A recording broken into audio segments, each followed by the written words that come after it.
रामेश्वर पहलवान जी और श्यामवीर ठाकुर जी में हुई, इसकी क्या सच्चाई है? कुश्ती हुई थी कि नहीं हुई थी? क्योंकि जिन तारों में करंट नहीं आता उन तारों पर लोग कपड़े सुखाते हैं। हाथी पालना पहलवान पालना, क्योंकि हाथी भी बहुत ज्यादा खाएगा तो कहाँ से आएगा, और पहलवान भी इतना खाएगा तो पहलवान ही कैसे करेगा, नहीं खाएगा। इंस्पेक्टर साहब को लगा के भाई पहलवान जीत गया। बाकी मेरा उनका कोई परिचय नहीं था, भाई सबको जानता था, बस उसी दिन मिला था मैं उनसे। और किसी राजपूत समाज ठाकुर समाज में जाएंगे तो कह देंगे छोरा ठाकुर को ले जाएगा, तो ये सब चीजें हम, और गुजर के जाएंगे तो गुजर को ले जाएगा। राधा भाइयों, भुआ अखाड़ा आजमगढ़ पे आज बड़े भैया भारत केसरी, हिमाचल केसरी, पूर्वांचल केसरी और अनगिनत उपलब्धि आज हमारे सामने बड़े भैया रामेश्वर पहलवान जी का आपका भुआ अखाड़े पॉडकास्ट पे स्वागत है, अभिनंदन है। और भैया आप अपनी उपलब्धि के बारे में बताइए। नमस्कार। सर्वप्रथम आपके सभी चाहने वाले और मेरे सभी चाहने वालों से मैं सर्वप्रथम राधे राधे और राम राम आप सभी को नमस्कार करना चाहता हूँ। बाकी उपलब्धि की अगर बात करी जाए तो सबके सामने ही है, किसी से अछूता नहीं है, ना किसी से छुपाया है। मैं 2019 में भारत केसरी बना और यूपी केसरी भी रहा, हिमाचल केसरी भी रहा और पूर्वांचल केसरी भी रहा। कई किताबें, बहुत सी कुश्तियाँ, अब तक के 20 साल के करियर में बहुत सी ऐसी कुश्तियाँ, बहुत सी ऐसी उपलब्धि हैं जिससे मैं बार बार और बीच बीच में अपने आप को रिप्रेजेंट करता भी रहा हूँ और अपने आप को स्थापित भी किया है। भैया जी, बचपन में आप कुश्ती के फील्ड में कब आप आए? कुश्ती के फील्ड में मैं, मेरी एज होगी 18 साल। कोई बस दंगल देखने चला गया था, ऐसे ही कुश्ती दंगल हो रहा था, दंगल देखने चला गया। बाकी कभी घर में या गांव में पहलवान नहीं थे। मेरे गुरु श्री महावीर सिंह पहलवान जी जो गांव के नियर नेस्ट हैं, और वहाँ थोड़ा सा उनका अखाड़ा था, वहाँ जाना आना हुआ, फिर वहाँ से कुश्ती की स्टार्ट हुई। भैया, एक अच्छा पहलवान तैयार करने के लिए या ओलंपिक में भेजने के लिए किस उम्र से उसको तैयार किया जाए और कैसी उसकी डाइट होनी चाहिए? सर, सबसे पहले तो उसका एक फील्ड जानने की कोशिश की जाए कि वो कौन सी फील्ड में कहाँ जाना चाहता है। अगर उसका कुश्ती के प्रति प्रेम या समर्पण, या मान लिया जाए उसको हमने तैयार भी किया है, तो उसकी एज समथिंग 15 या 14-15 साल होनी चाहिए। उससे पहले छोटे बच्चे समझने में और हमको समझाने में बहुत दिक्कत आती है। भैया, आपकी अब तो एज ज्यादा हो चुकी है, मैं देखता हूँ कि आप अभी भी इतना वर्क करते हैं, इतना प्रैक्टिस करते हैं, तो आप जब सुबह मॉर्निंग में कितने बजे जगते हैं और अपने एक्सरसाइज में कौन कौन से एक्सरसाइज करते हैं? दरअसल पहलवानी के साथ साथ ये पहलवानी हमारे ब्लड में जा चुकी है, और जब ब्लड में कोई चीज़ चली जाती है आपको पता है उसका रिएक्शन और एक्शन कैसे होते हैं। तो कुश्ती में सोने का मेरा कोई टाइम नहीं है। कई बार कहीं जाना आना होता है तो लेट जगता हूँ, सो पाता हूँ, लेकिन जगता मैं सुबह 4 बजे ही हूँ, उससे कॉम्प्रोमाइज नहीं कर सकता जी। तो भैया जी, आपको अब तो कभी डर लगता है कि नहीं कि अब मेरी एज हो चुकी है, मैं कुश्ती अब अखाड़े पे जाकर लड़ता हूँ तो कहीं मेरे हड्डी उड्डी प्रॉब्लम ना आ जाए? जो डर गया वो मर गया, वो क्या जानता है कोई नहीं। यानी कि पहलवान डरते नहीं? कभी नहीं, अभी कभी ऐसा ख्याल ही नहीं आया मन में कि फलां पहलवान आ गया या मेरी चोट इंजरी हो जाएगी। इंजरी न होना ईश्वर के हाथ है, बाकी काम करना, कुश्ती लड़ना, ये हमारे। भैया, आपकी आए दिन वीडियो वायरल होती है, मैं देखता हूँ कि एक कुश्ती रामेश्वर पहलवान जी और श्यामवीर ठाकुर जी में हुई, इसकी क्या सच्चाई है? कुश्ती हुई थी कि नहीं हुई थी? और लोग कहते हैं कि चेहरा दूसरा है या कोई और है, नहीं क्या सच्चाई है? मैं आपको एक चीज और बता दूं, जो आपने पीछे लास्ट में श्यामवीर पहलवान जो आपने ठाकुर कही, पहलवान पर्टिकुलर किसी एक बिरादरी का नहीं होता, बाकी सबके होते हैं।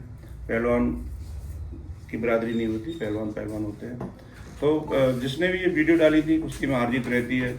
जिसने भी जो वीडियो डाली थी इसको कास्ट का रीजन देके थोड़ा फिजा खराब करने की कोशिश की थी, माहौल खराब करने की कोशिश की थी, क्योंकि कहीं ना कहीं लोग मुझे, मेरी जाति यानी यादव से लोग जानना चाहते हैं, तो वो अंगेज्ड हो गए एक दूसरे के।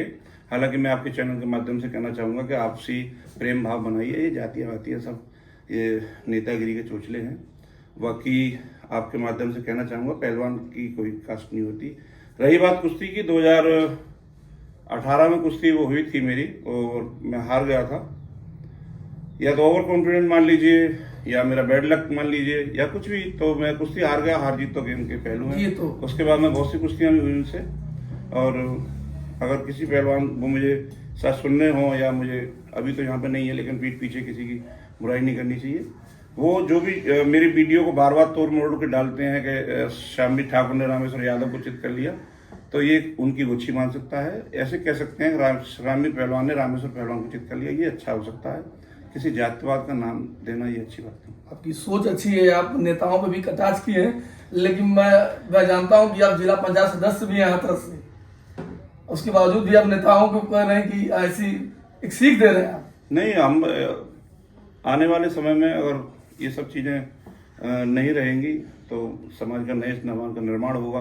बाकी आपको आजकल पता ही है कास्टिज्म का क्या चल रहा है। अभी किसी आप पार्टी में जाइए तो गाना जहाँ ब्राह्मण समाज से होंगे, जिस पार्टी में गए होंगे वहाँ कहेंगे छोरा ब्राह्मण को ले जाए, वो गाना चलता है। यादव के में जाएंगे तो छोरा यादव को ले जाए वो। तो इतनी भी बिरादरियां मैंने गिनाई है जिन्होंने अपने अपने क्षेत्र में अपने अपने टाइम में मिसाल कायम की है भारतवर्ष के लिए। ये गौरव है हमारा। आर्यव्रत, पहले ये भारत नहीं होता था, उससे पहले आर्यव्रत होता था। आर्यव्रत के टाइम से हम किताबों में पढ़ते चले आ रहे हैं। ये सब वीर पुरुष हैं, ये वीर जातियां हैं। इनको अब तक कैसे लोग मतलब गाने के लेकर कैसे कर रहे हैं कि ठाकुर को ले जाएगो, यादव को ले जाएगो। अब यही काम करने के लिए ठाकुर का यादव करेगा। ये कभी नहीं क्यों नहीं कहा कि ठाकुर का मेडल लाएगा, कि यादव का मेडल लाएगा, या ब्राह्मण का मेडल लाएगा, या किसी दलित का मेडल लाएगा। ऐसा क्यों नहीं कहते? बस ये ले जाओ, छोरी उठा ले जाओ। छोरी क्यों ले जाएगा भाई? मैं गायक आपके माध्यम से कहना भी चाहूंगा उन गायकों से कि मानसिकता सुधारिए। क्या निर्माण देना चाह रहे हैं कि पित्तल भर दूंगा या गोली मार दूंगा? ये सब चीजें नहीं होनी चाहिए, मेरा अपना मानना है। आपकी अच्छी, बहुत अच्छी सोच है। और भैया, कुश्ती में सबसे फेवरेट दाव आपका कौन सा है? समय समय पर मैंने चेंज भी किया अपने आप को। मैं पहले रामबाण मारता था, बॉडी में मूवमेंट कम हुआ, फिर मैं ढाक लगाने लगा, फिर थोड़ा सा ढाक को लोग समझने लगे, फिर बाहरली दोनों तरफ की मारने लगा। फिर ढाक के बाद में फिर मैं सामने से, जैसे कहीं खपचड़े कहते हैं या जेट बोलते हैं, तो जेट भरने लगा। जब घूम के पीछे हुआ तो पुट्ठी मारने लगा। ये समय समय पर अपने आप को अपडेट किया। और जिसने, मैं आपके माध्यम से कहना चाहूँगा, जितने भी खिलाड़ी देख रहे हैं या एथलीट मुझे देख रहे हैं, मैं उनसे कहना चाहूँगा कि समय समय पर आपको अपने आप को अपडेट करना पड़ेगा, क्योंकि जिन तारों में करंट नहीं आता उन तारों पर लोग कपड़े सुखाते हैं। बहुत बहुत सही बात आपने कहा। तो भैया, एक बार आपका जो कि बहुत वायरल हुआ और जिसमें आप पुट्ठी मार के एक पहलवान को चीत किए थे, इंस्पेक्टर साहब तुरंत वो रह नहीं पाए, तुरंत वर्दी में पहुंच गया आपके पास। कुश्ती का मूवमेंट ऐसा था जिससे कि मैं मुझ पर रहा नहीं गया, अपना एक्शन किया मैंने।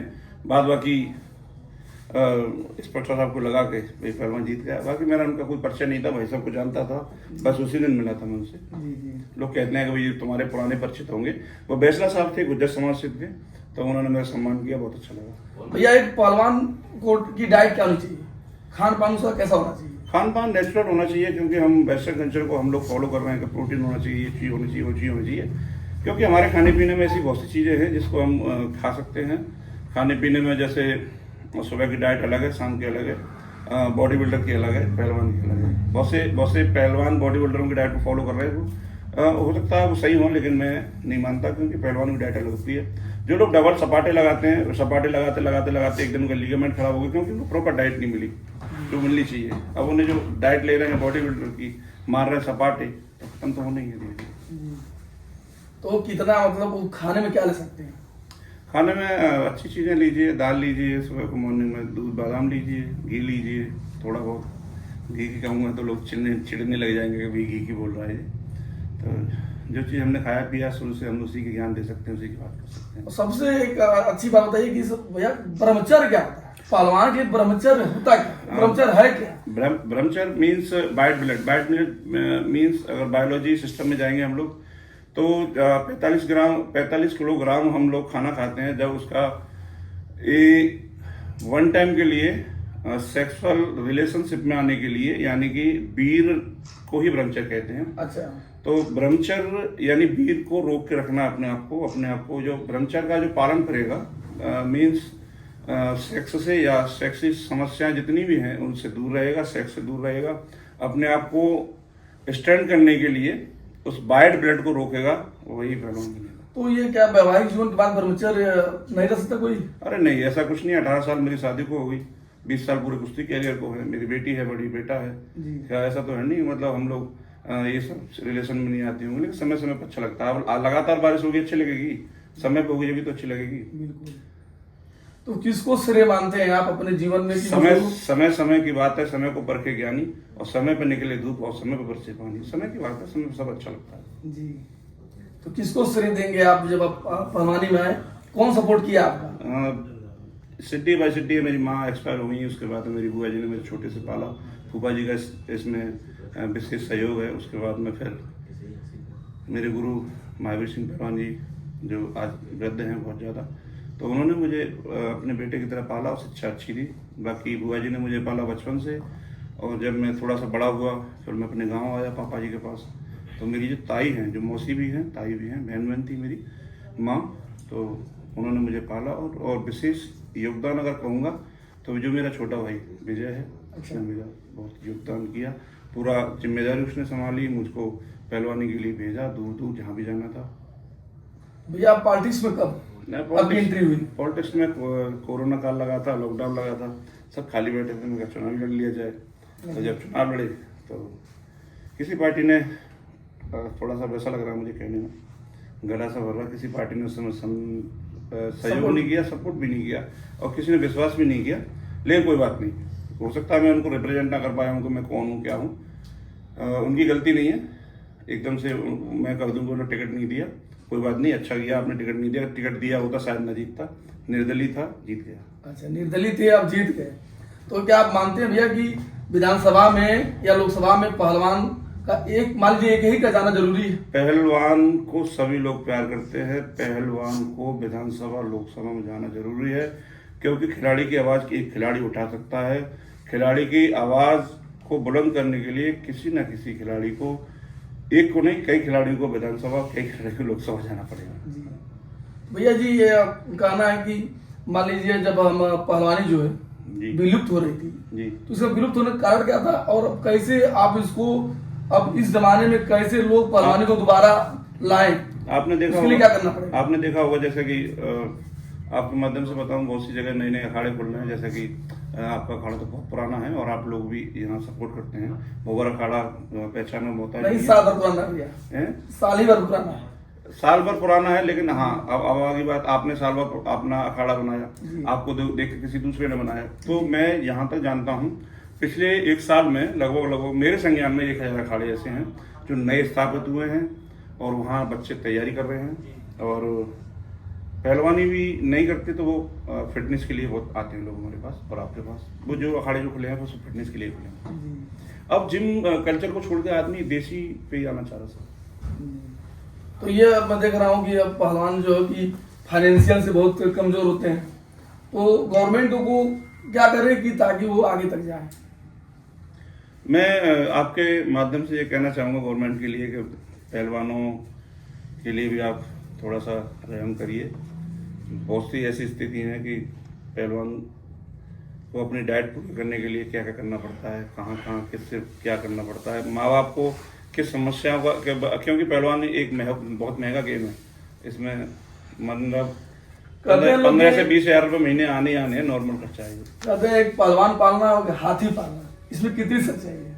हाथी पालना, पहलवान पालना, क्योंकि हाथी भी बहुत ज्यादा खाएगा तो कहाँ से आएगा, और पहलवान भी इतना खाएगा तो पहलवान ही कैसे करेगा, नहीं खाएगा। बहुत बहुत धन्यवाद। हमारे बीच रामेश्वर पहलवान भैया जी का, जो कि भारत केसरी, हिमाचल केसरी, पूर्वांचल केसरी और अनगिनत नेशनल इंटरनेशनल के पहलवान रहे, हमारे बीच आए।